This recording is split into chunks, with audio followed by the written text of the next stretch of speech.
Thank you, Chairman. Ms. Hutchinson, about this time last year, I came together with my colleagues to include in the recent Surface Transportation Reauthorization a version of bipartisan legislation that I introduced with Senator Tester called the Drive Safe Act. Are you familiar with it? Okay. Senator, yes, I am familiar. Oh, okay, thank you.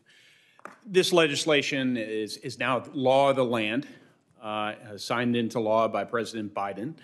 And this is important because the trucking industry entered the COVID-19 pandemic short about 61,000 drivers. And over the next decade, the industry will need to hire roughly 1.1 million new drivers, or an average of nearly 110,000 per year, just to keep pace with driver retirements and growth that is anticipated in freight demand.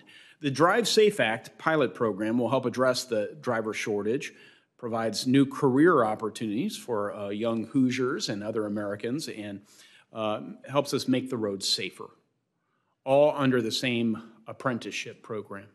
Throughout the pandemic, America's transportation and logistics sector stepped up to meet unprecedented challenges. And I know that because my state has a significant logistics presence.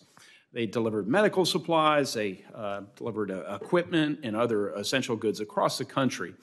For the American public, this was, I think, a stark reminder that our truck drivers, along with rail workers and cargo airlines and auto manufacturers, continue to provide critical services. And it underscores that we need to support these vital industries. So, Ms. Hutchinson, a series of what I hope will be yes or no responses. Do you believe there is a truck driver shortage in the United States of America?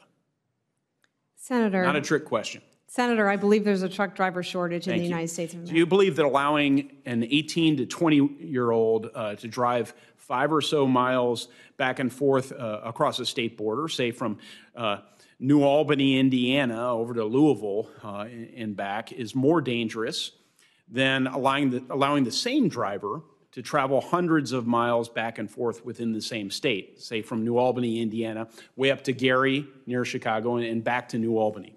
Is it more dangerous to cross what are effectively artificial lines between states than it is to go within a state? It's not a trick question. Not a trick question. Senator, safety is FMCSA's primary mission. We're always looking for... Do you believe it's more dangerous to travel across state lines than it is within a given state, all things being equal? Senator, I would prefer to rely on data versus speculation. Which is, okay, have you studied the Drive Safe Act, and are you familiar with some of the data that is foundational and led to its drafting with Senator Tester and myself and signature into law by the president who nominated you for this position, Biden? Have you studied that data? Are you familiar with some of the conversations surrounding the Drive Safe Act? Senator, I was not involved in the development of that in the way that you were, and I am familiar with the contents of the Act, and we are working expeditiously to launch the Safe Driver Apprenticeship Program. Do you believe the Drive Safe Apprenticeship Pilot Program will help combat the truck driver shortage? Senator, I do.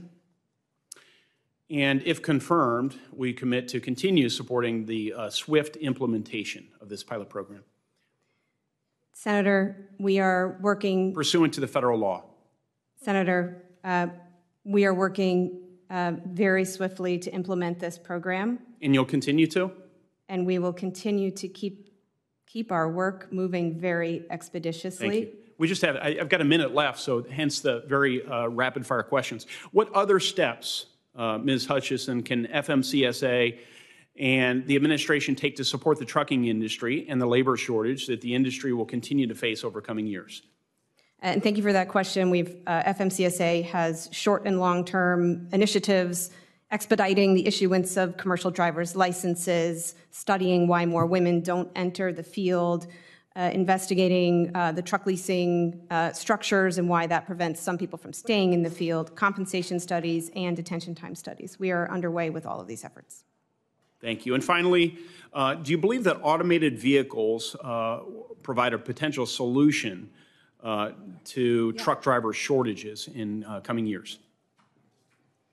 Senator, automated vehicles, if done correctly, can have an impact on lessening roadway fatalities. A potential solution?